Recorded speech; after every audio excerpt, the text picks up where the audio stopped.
ഒരായി വിട്ടിട്ടൊരൊറ്റ ഓട്ടാണേ കഴിച്ചാ മീനൊക്കെ കൂട്ടിയിട്ട് അങ്ങോട്ട് കഴിക്കുന്നത് വയറ് നിറച്ചിട്ട് പോവാം ജെങ്ങിൽ നന്നാകും. കാരണം ആ കുട്ടികളെയൊക്കെ കൊണ്ടുപോയിട്ട് ഞാൻ എൻ്റെ ഷോട്ടിലിട്ടിരുന്നില്ലേ മക്കളെ പണ്ട് പൂച്ചക്കുട്ടികൾ പൂച്ചനി ഇവരെവിടുന്നോ വന്നതാ.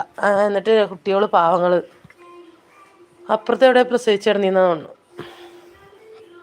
അതിട്ട് തിന്നാനും ഇതൊക്കെ ഞാൻ തലേദിവസം രാത്രി കൊടുത്ത് ഞാനന്ന് വീഡിയോ ഒക്കെ എടുത്തിട്ടുണ്ടായി.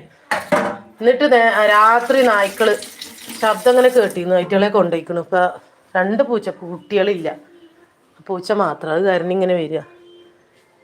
പാവം മീൻ പൊരിച്ച് കൊടുക്കും, പൊരിച്ചിട്ട് തന്നെ കൊടുത്തിക്കണ്. പൊരിച്ച മീനുണ്ട്, ഇന്നലെ പൊരിച്ച മീനുണ്ട്.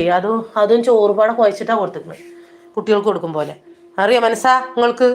എൻ്റെ കുട്ടിക്ക് പോകാൻ വേണ്ടി രാവിലെ വേഗം കുറച്ച് ചോറ് വെച്ചിട്ടുണ്ടായിരുന്നു. അപ്പോൾ അത് കൂട്ടിയിട്ട് കുഴച്ചിട്ട് മീനും പാടെ കൂട്ടിയിട്ട് തന്നെ കൊടുത്തു. നീ അറിയും മുണ്ടാപ്രാണികളല്ലേ.